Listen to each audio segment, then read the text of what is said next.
Welcome to Perfectville, your first place podcast for your third place. That's right, third place. Miami Dolphins, part of the BLEAV network, presented by Fanduel. I am Sam Marcoux, and I am talking about, that's right, your third place Miami Dolphins. Ladies and gentlemen, citizens of Perfectville, our troubles are over. The Dolphins get the W on Monday night at home against the dastardly Jets, the 0-4. Boy, does that team have problems. New York Jets, 27-21. If you listen to the Kickoff Ready show, I think I told you the final score, spoiler alert, was 27-24 was my prediction. We get it 27-21. The Dolphins cover the -2.5 from FanDuel. Both teams combined to get the over of 44.5 from FanDuel. I told you to do both of those things. You're welcome.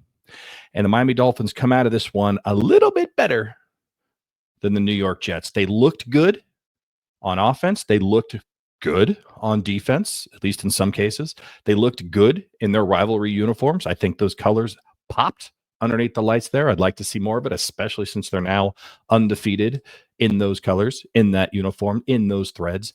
Devon Achane looked good on the ground, 99 yards, had himself a touchdown yet again. Darren Waller. That's right. The reanimated corpse of Darren freaking Waller. 3 receptions, 27 yards, 2 touchdowns, including the first touchdown of the game, which was a beautiful elevation toe tap. That gets the elevator on the W.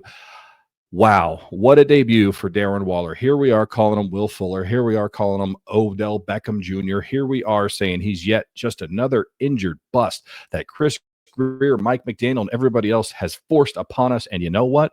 We were wrong. He actually was the difference in this game between the Miami Dolphins going 0-4 and instead going 1-3. He was the difference. He was the difference maker. Can he do it every single game going forward? Probably not.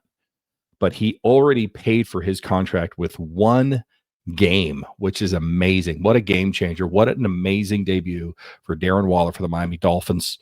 2 touchdowns, Monday Night Football. The last time he had 2 touchdowns, by the way, was actually when he was a member of the Raiders against who? The New York Jets. So if for no other reason, if he decides to be a bigger, more giant version of Ted Ginn and just kill the Jets during his tenure here for the Miami Dolphins, I'm okay with it. So welcome to Perfectville, Darren Waller. Fantastic debut.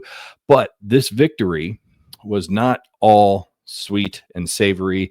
There are some bitter feelings about this one as well, because as you know, and what we're going to be talking about primarily here today on this episode of Perfectville is the fact that Tyreek Hill pretty much said goodbye to the Miami Dolphins, at least for the end of this season. It could be the last time you see the Miami Dolphins and Tyreek Hill together in the same uniform. That is because he has a massive dislocation of his knee on a reception that he had out of bounds. He was having a good game, 6 receptions for 60 some odd yards, playing well in this game, but gets rolled up on, gets tackled out of bounds, comes up the other end, and his foot is facing the wrong direction. If you haven't seen it, I recommend you don't. But if you do want to see it, you can find it online.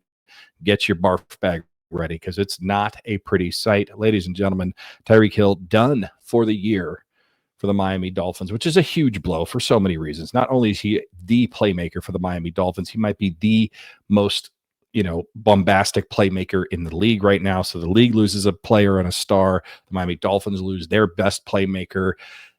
And you have to think, you have to wonder, how do the Miami Dolphins recover? How did the Miami Dolphins overcome losing arguably their best player in over a decade in Tyreek Hill? Well, they're going to have to get creative. It can't be one person. My 12-year-old daughter actually texted me the day after the game, Tuesday morning, and said, Waddle needs to lock in. This was as news was breaking that Tyreek Hill had multiple torn ligaments, dislocated kneecap, going in for surgery, out for the season, trying to be back by next season. By all accounts, the surgery went well. He's on the road to recovery. We'll see what happens after this. But the Miami Dolphins are going to have a decision to make long-term when it comes to Tyreek Hill. Whether he's going to be on this team or not, it's probably going to be decided in March, because that's when some of his guaranteed money kicks in for 2026 for the Miami Dolphins with the contract extension that he signed last September. But that's long-term, or at least mid-term. Short-term, the Miami Dolphins are on a short week. They play the Carolina Panthers on the road Sunday. They are favored, by the way, by 1.5 points. Over-under is 44.5. Sounds familiar. But I don't know what the Miami Dolphins plan to do on Sunday against the Carolina Panthers and going forward after that. But I do know that it can't be one person. Like my daughter said, Jalen Waddle does need to lock in. Jalen Waddle does need to be prepared to see more coverages rolled his way from opposing defenses. He does need to be prepared to see more times his number is going to be called in this offense. We've been saying for many years that Jalen Waddle is basically wide receiver B or wide receiver 1B. Now he needs to be wide receiver 1, not A, not B. He just needs to be wide receiver 1. He's going to have to be the focal point in the wide receiver room, but he cannot be the only one. And I keep going back to this whole Moneyball. If you're familiar with Moneyball, or if you're not, that's when Jason Giambi, who was the MVP for the Oakland Athletics for the American League way back when, signed with the New York Yankees. He left. And the Oakland A's said, we cannot replace Jason Giambi, but we'll have to replace him in the aggregate. And they took a different approach on how to get offense from a bunch of people that were left over. And I think the Miami Dolphins have to take a play out of that playbook, a little bit of baseball, Moneyball, and bring it to football. It's going to be Jalen Waddle. It's going to be Devon Achane. It's going to be Ollie Gordon. It's going to be Darren Waller. It's going to have to be Tua Tagovailoa, Nicholas Westbrook, Akinye. You guys see where I'm going with this. It's going to have to be that entire offensive unit sharing the load. So yes, Jalen Waddle is going to get more looks. Jalen Waddle is going to get more touches. He's going to get more passes thrown his way. He's going to have more targets than he has ever seen as a professional football player now that Tyreek Hill is out for the season. But if we rely solely on him to be that guy, it ain't going to work. That's not his game. And that really shouldn't be what this offense is. Devon Achane has been a focal point the last couple of weeks against the Buffalo Bills and, of course, the New York Jets. I think that's going to continue against the Carolina Panthers. But it wouldn't surprise me, even though he's already leading the league for running backs getting receptions, he's going to get more. It wouldn't surprise me if you see him line up more as a wide receiver, or at least start in the backfield and motion out into the slot. How fun would that be to see Devon Achane and Ollie Gordon in the backfield with Tyreek Hill, with Tua Tagovailoa in shotgun? He motions. All of a sudden, Achane is in the slot. Ollie Gordon's right there. What are they doing? Are they running? Are they passing? Now they have options. In some ways, Tyreek Hill going out could open up some options in the playbook that otherwise weren't realistic for Mike McDaniel, Frank Smith, and the rest of the offense.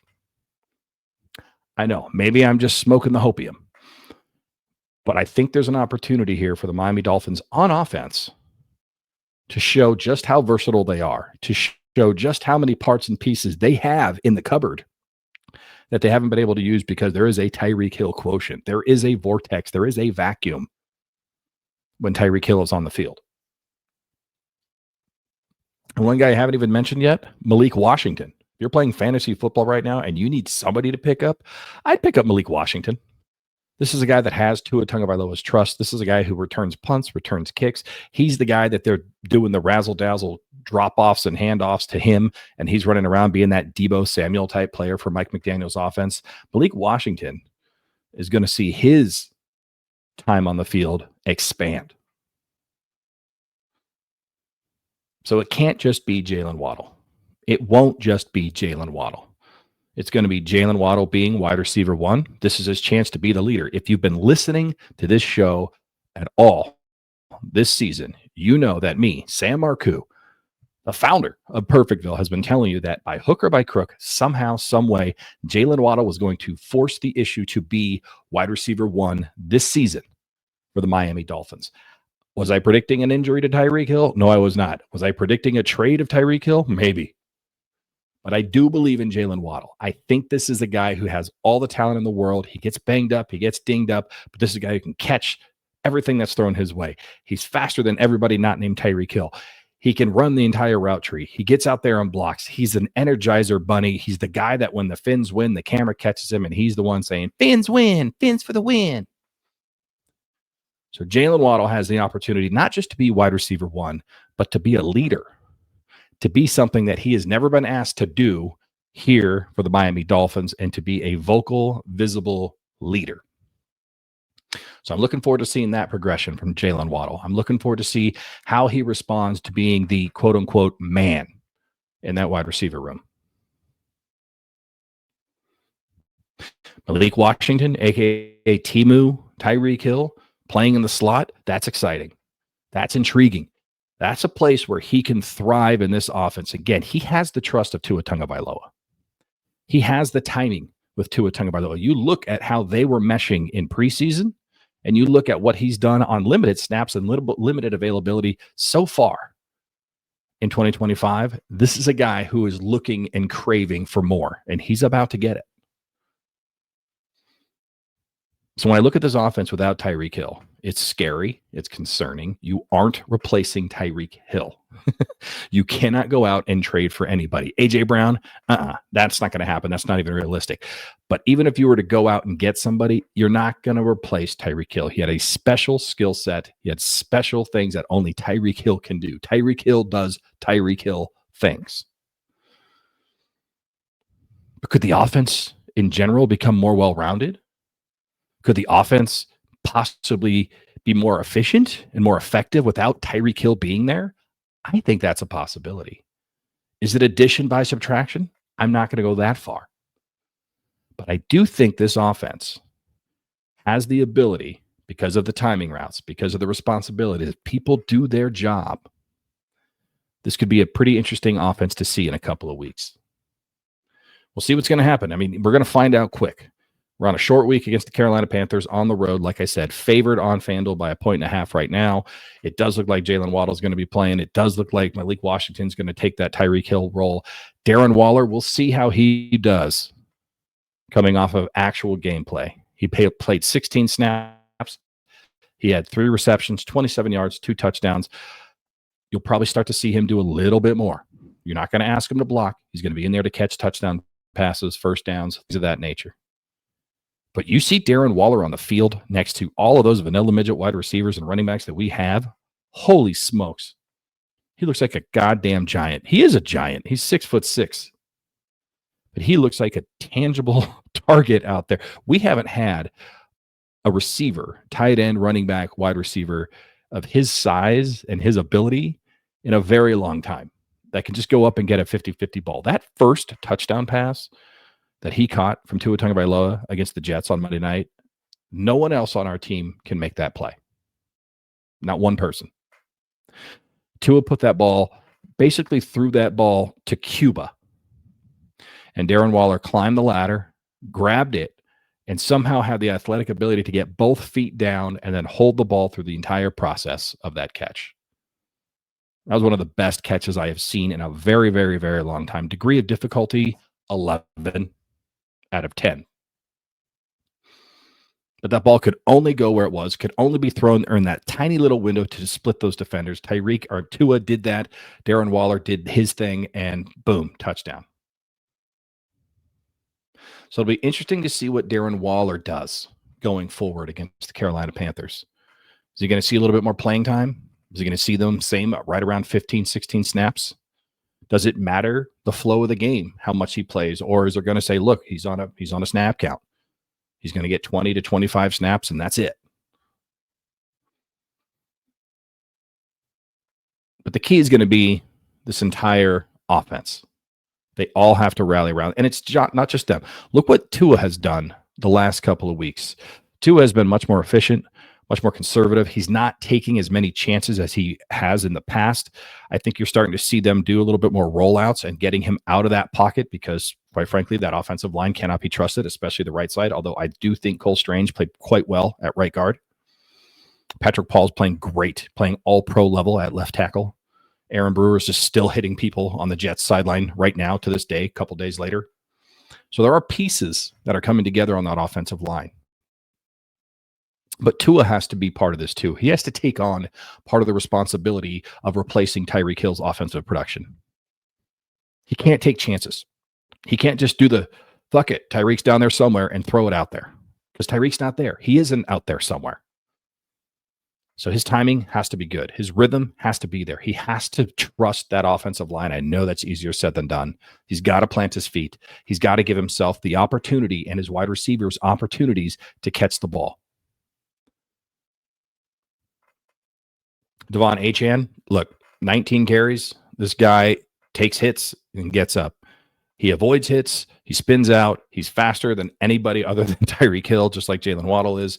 This guy can do it all. I know he's small in stature. 2'8" is probably not just his number, but his actual feet in height and inches. But this guy is tougher than hell. I think we're going to have to see a little bit more from Devon Achane as a receiver, not just out of the backfield, but lining up in the slot, going in motion, getting on the line. But I think that opens up the playbook for Ollie Gordon to be on the field at the same time, which is an interesting concept to think about. And Mike McDaniel, his bread and butter is the run game. With Tyreek Hill out of there, maybe this forces him to run the ball more, get creative with run calls. Malik Washington can run with the ball in his hand. Ollie Gordon can hit people and fall forward for 3 extra yards. Devon Achane can get people to miss and go out and get 12 yards at a clip. So maybe all hope isn't lost for the Miami Dolphins on offense. Maybe, just maybe, with Tyreek Hill being out, it opens up different angles, different ideas, different ways of running this offense with the rest of the pieces that remain. I'm looking forward to finding out. And I could be horribly wrong. We could go out and just drop 6 points against the Panthers and lose 28-6. And I'll come right back on here and say, I was wrong. But I don't think I am. I think I'm onto something here. And I think the Dolphins are onto something here. I think secretly, Mike McDaniel's kind of curious to see how this is going to work. And oh, by the way, this whole Moneyball concept of building Tyreek Hill's offense in the aggregate, it's not just the offense that needs to do it. There's 2 other parts of this puzzle, really 3, that after these words, I'm going to take a quick break, but when I come back, I'm going to break down what else needs to happen to rebuild this Miami Dolphins team in Tyreek Hill's absence.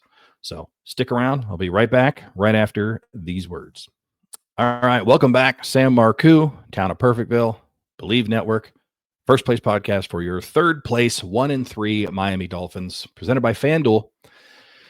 And we talked a lot in the first segment of this, ladies and gentlemen, citizens of Perfectville, about how the Miami Dolphins are going to react on the field to Tyreek Hill's absence.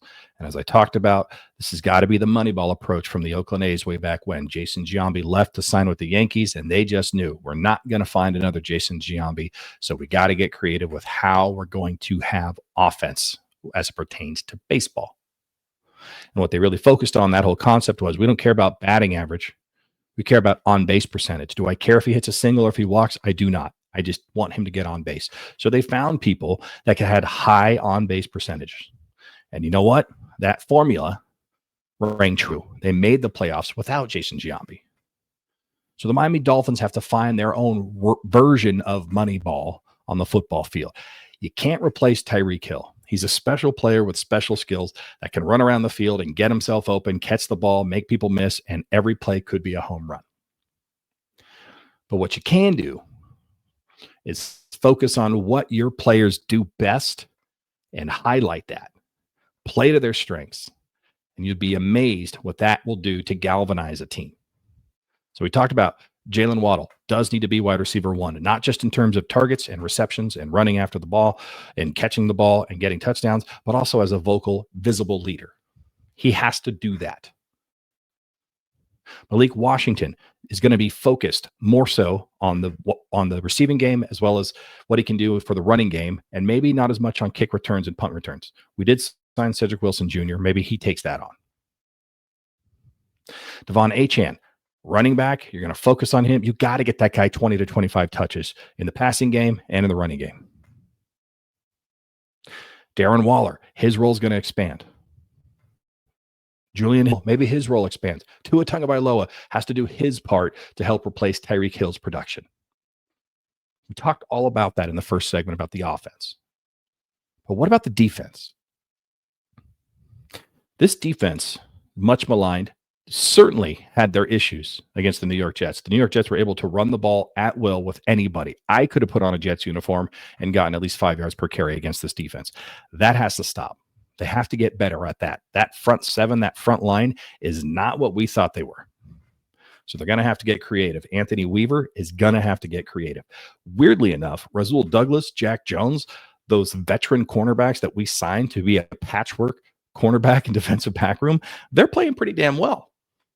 Like the roles are backwards. This is bizarre world. What's up is down. What's black is white. Cats sleeping with dogs. The defense is completely dyslexic right now. I mean, Jordan Brooks has a lot of tackles. Tyrell Dotson has a lot of tackles. And that's because nobody's tackling on the defensive line. So you want to help your offense? You want to help them be more efficient? You got to get off the field and let the offense do what they can do on the field. Going to be much more ball control, much more spreading the love around, a lot less home runs, a lot more doubles if you're the Miami Dolphins offense. But you can only do that if you have the ball. So when I look at this defense, lots of problems still. But they're playing better each week. They were god-awful against the Colts. They were just awful against the Patriots. Not god-awful, just awful. They played better, but were still bad against the Bills. Each of those games, they gave up 30-plus points. And then along come the Jets. And yeah, the Jets were able to run the ball like crazy against this Miami Dolphins front. But 21 points was given up. One of those touchdowns, by the way, just an insane play by Garrett Wilson. The other one, we had on fourth down, Justin Fields dead to rights. He broke out, 45-yard scamper. Hats off to you. Busted coverage in terms of keeping him in the pocket, and he made us pay. But 21 points versus 30-plus, that's an improvement. 2 turnovers on defense, plus 1 on special teams. Huge improvement. We win the turnover battle 3-0 in that game. And we turn those 3 fumble recoveries into 14 points. How much did we win the game by? 6. So you need to see more of what the Miami Dolphins did against the Jets.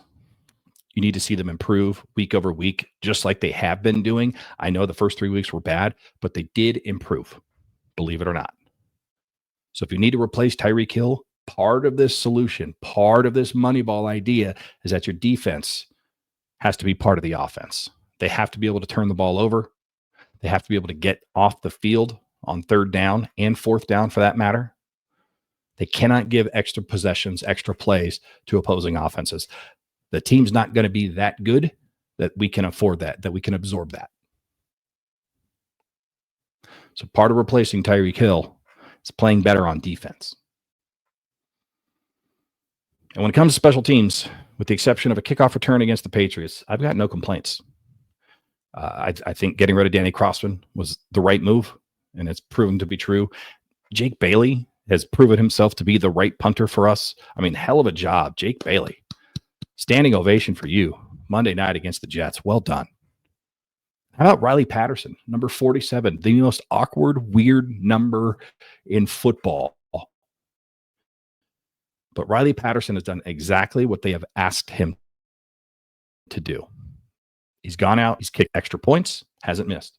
He's gone out, he's kicked field goals, hasn't missed. I probably just jinxed him.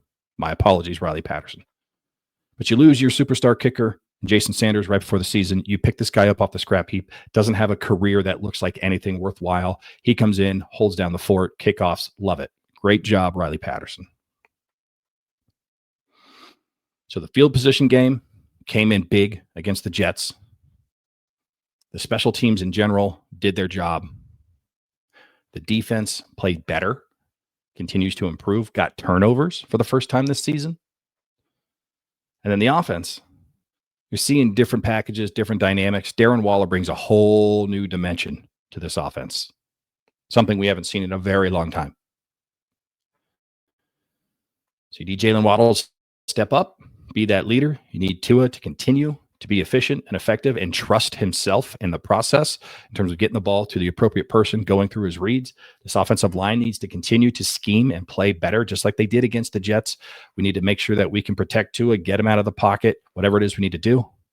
And your running backs need to come correct. Achan's been bringing it. He is the MVP of this Miami Dolphins team so far through 4 games. But Ollie Gordon, maybe it's time to unleash him a little bit more. We saw what he could do a little bit against the Bills. We saw a little bit against the Jets. Let's see what he can do against Carolina. And there you have it. No more Tyreek Hill, not this season. We'll talk about Tyreek Hill's future with the Miami Dolphins at a later date. I'm not even ready to tackle that yet. Pardon the pun. But I'm excited for the Dolphins to get a victory. I'm excited they looked good in the uniforms. We won a prime time, and we won a game where people were watching us. The national media had to see it. Was it perfect? No. But it's exactly what the team needed. They needed a victory. They needed a team. They needed to beat a team in the AFC East, keep their very, very slim playoff hopes alive. And now they get to experiment a little bit. Now you get to roll up your lab coat sleeves, Professor McDaniel, and start experimenting with what you can do in your offensive game planning, with your offensive scheming, without the best player, the most dynamic player, the playmaker of all playmakers on the sidelines for the rest of the season. What are you going to do? And it feels like the Miami Dolphins are trying to clean up their mistakes. They got rid of Cam Smith. They did it sort of quietly. Bye to Cam Smith. One of the coldest things I've ever seen was in the press conference today. Somebody asked Mike McDaniel, how would you classify Cam Smith's time with the Miami Dolphins? And his response, time. It was time. I mean, he might as well have said he was a piece of shit. I mean, that's coach speak for that guy sucked. So they clean out the closet. They get rid of Cam Smith. They bring back Cedric Wilson Jr. Interesting move. They sign him off the practice squad. He's not going to play against Carolina. Just had a procedure. They all knew all about it, apparently. But this was the guy, when you think back, before we traded for Tyreek Hill, before we knew we could get Tyreek Hill to the Miami Dolphins, Cedric Wilson Jr. was signed to be wide receiver 2 from the Cowboys. They were going to pair him with Jalen Waddle, and he had a skill set that at the time they felt was really, really complimentary for Mike McDaniel's offense. And it never really worked out because Tyreek Hill showed up, and all of a sudden, completely different offense is going to be designed and developed. So we might see the original plan start to come into fruition, start to come into focus once Cedric Wilson is up and running again for the Miami Dolphins in about 2 weeks' time. So it's going to be an interesting time. Interesting time for the Miami Dolphins. They get to experiment. They got a little bit of a get-out-of-jail-free card here. They're 1-3. Chances of making the playoffs are still very, very slim. I think I saw somewhere 7% is the official percentage that they have of making the playoffs. They're obviously going to keep barreling towards that. The Carolina Panthers are a very beatable team. They should beat them. They should get to 2-3. And if you can get to 500, all bets are off. Maybe you do go out and try to find a wide receiver to pair with Jalen Waddle at that point. But you got to do it one step at a time. And I'm really curious to see what Mike McDaniel, Frank Smith, and the rest of the offensive geniuses have in mind for this version of the Miami Dolphins offense without Tyreek Hill against the Carolina Panthers. But I'll be back before that game to get you kickoff ready. We'll talk all things Miami Dolphins, all things Carolina Panthers. We'll get you kickoff ready for week 5 of your 1-3 third place Miami Dolphins on the road, favored by 1.5, according to Fanduel, against the Carolina Panthers. But until then, just remember, I'm not perfect. You're not perfect. Nobody's perfect. Well, I mean, I guess we are perfect. So on behalf of myself, Sam Marcoux, the entire BLEAV Network, presented by Fanduel, the only thing left to say is goodbye from Perfectville. Later.